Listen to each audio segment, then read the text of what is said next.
वो रात जब घर के पुराने लोहे वाले दरवाजे हमेशा के लिए बंद कर दिए गए और अंदर वालों में मुड़कर भी नहीं देखा, क्योंकि जिसे वो बाहर घने अंधेरे में धकेल रहे थे वो कोई अजनबी नहीं, उनके अपने खून का हिस्सा था। और उस ठंडी सड़क पर खड़ा 24 साल का कबीर बस अपनी माँ की एक पुरानी तस्वीर सीने से लगाए कांप रहा था। बारिश तेज हो रही थी, सड़क पर पानी बह रहा था और उसी पानी में कबीर के आंसू भी खामोशी से मिल रहे थे। उसने एक बार उस बंद दरवाजे की तरफ देखा, वो दरवाज़ा जिसके पीछे उसकी पूरी दुनिया थी।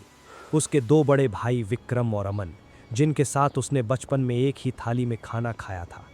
आज उन्हीं भाइयों ने जायदाद के चंद कागज़ों के लिए उसे बिना एक पैसे के घर से निकाल दिया था।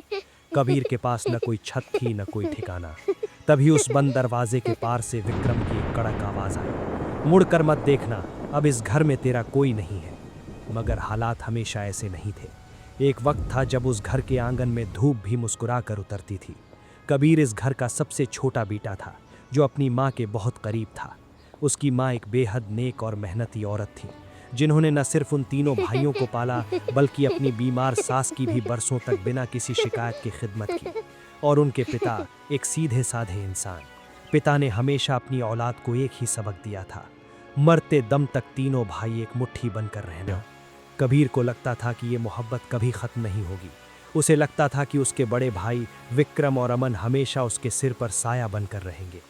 मगर मुक़द्दर को कुछ और ही मंजूर था। जनवरी की एक ठंडी सुबह पिता का इंतकाल हो गया।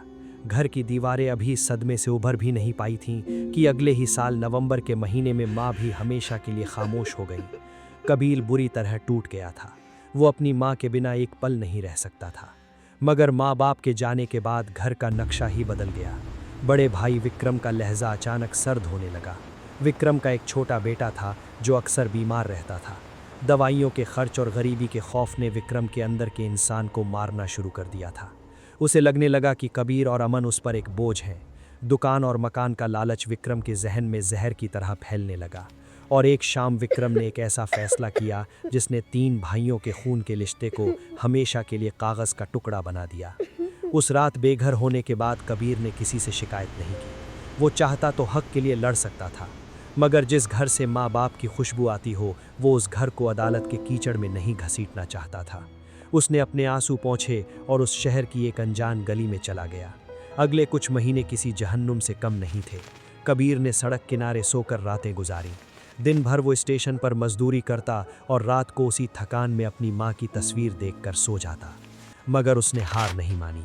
पाई पाई जोड़कर उसने एक छोटी सी चाय की दुकान खोली। दुकान क्या थी, बस एक तिरपाल और कुछ टूटे हुए बर्तन। लेकिन उस चाय में कबीर की वो मेहनत थी जो तकदीर बदलने की ताकत रखती थी। वो सुबह 4 बजे उठता और रात 12 बजे तक आग के सामने खड़ा रहता था। वक्त अपनी रफ्तार से गुजर रहा था। एक दिन शहर में बहुत तेज़ बारिश हो रही थी।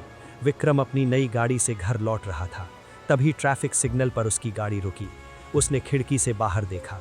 बारिश में पूरी तरह भीगा हुआ कबीर सड़क किनारे अपनी चाय की भट्टी को प्लास्टिक से ढकने की कोशिश कर रहा था। कबीर के हाथ ठंड से कांप रहे थे। विक्रम की नज़र अपने छोटे भाई के फटे हुए जूतों पर पड़ी। एक पल के लिए विक्रम के सीने में कुछ अजीब सा दर्द उठा। उसका हाथ बेख्तियार अपनी छतरी की तरफ बढ़ा, जैसे वो उतरकर कबीर के सिर पर छाता तान देना चाहता हो। मगर तभी पीछे से हॉर्न बजा। विक्रम ने अपनी आंखें मूंझ लीं, अपना हाथ पीछे खींचा और गाड़ी आगे बढ़ा दी। दरार पड़ चुकी थी मगर घमंड अभी बाकी था।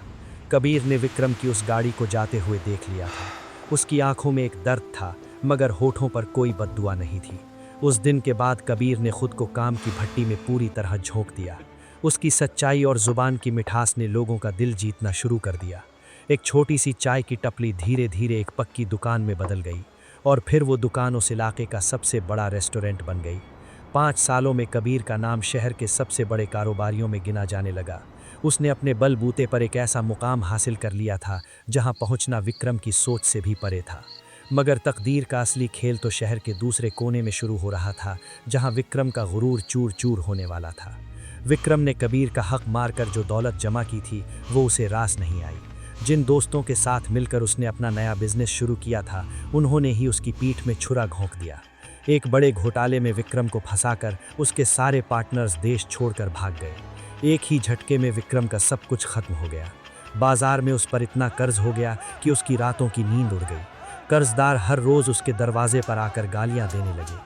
सबसे बड़ी तकलीफ तब हुई जब उसके बीमार बेटे की हालत अचानक बिगड़ गई। अस्पताल ने लाखों का बिल थमा दिया। विक्रम ने उन्हीं रिश्तेदारों और दोस्तों के सामने हाथ फैलाए जिनके लिए उसने कबीर को घर से निकाला था, मगर सब ने अपने दरवाजे उसके मुंह पर बंद कर दिए।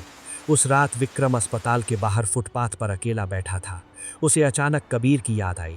उसे याद आया कि कैसे कबीर भी एक रात ऐसे ही फुटपाथ पर कांप रहा था। पहली बार विक्रम को अपनी नीचता और गुनाहों का असली एहसास हुआ। वो अपने ही अक्स से नजरें नहीं मिला पा रहा था। हालात इतने बदतर हो गए कि विक्रम के पुश्तैनी घर की नीलामी की नौबत आ गई। वही घर जिससे उसने कबीर को धक्के मार कर निकाला था। नीलामी के दिन विक्रम एक कोने में सिर झुकाए खड़ा था। उसे लग रहा था कि आज उसके पिता की आखिरी निशानी भी छिन जाएगी। तभी बैंक के अधिकारी ने ऐलान किया, किसी अनजान खरीदार ने मुंह मांगी कीमत देकर वो घर नीलामी से पहले ही खरीद लिया है। विक्रम सन्न रह गया। कौन था वो अनजान इंसान? अधिकारी ने बस इतना कहा कि नए मालिक आज शाम को घर की चाबियां लेने आएंगे। विक्रम के पास अब उस घर को खाली करने के अलावा कोई रास्ता नहीं था। शाम ढल चुकी थी और विक्रम अपना एक छोटा सा सूटकेस लेकर उसी पुराने लोहे के दरवाजे के बाहर खड़ा था, बेघर, लाचार और पूरी तरह बर्बाद। हवा में एक अजीब सी खामोशी थी। विक्रम की धड़कनें तेज हो रही थीं। सामने से एक लंबी काले रंग की गाड़ी आकर रुकी। गाड़ी के पहियों से उड़े पानी की कुछ छींटें विक्रम के पुराने जूतों पर गिरी। उसकी सांसें हलक में अटक गईं। वो डर रहा था। वो घबरा रहा था कि न जाने कौन सा रईस आज उसे यहाँ से धक्के मार कर निकालेगा। गाड़ी का इंजन बंद हुआ। सड़क की पीली रोशनी में वो गाड़ी किसी काले साए की तरह चमक रही थी। विक्रम ने अपना सूटकेस कसकर पकड़ लिया। धीरे धीरे गाड़ी का दरवाजा खुला। एक आवाज हुई। जमीन पर एक चमकता हुआ जूता पड़ा। विक्रम की नजरें जमीन पर ही थीं। कदमों की आहट धीरे धीरे विक्रम की तरफ बढ़ने लगी। वो आहट बहुत जानी पहचानी लग रही थी। एक परछाई विक्रम के सामने आकर रुक गई। वहां हवा जैसे थम सी गई थी। विक्रम की हिम्मत नहीं हो रही थी कि वो सिर उठाकर देखे, मगर फिर एक कांपती हुई आवाज गूंजी, बड़े भैया। विक्रम के बदन में बिजली सी दौड़ गई। उसने धीरे से अपना सिर उठाया।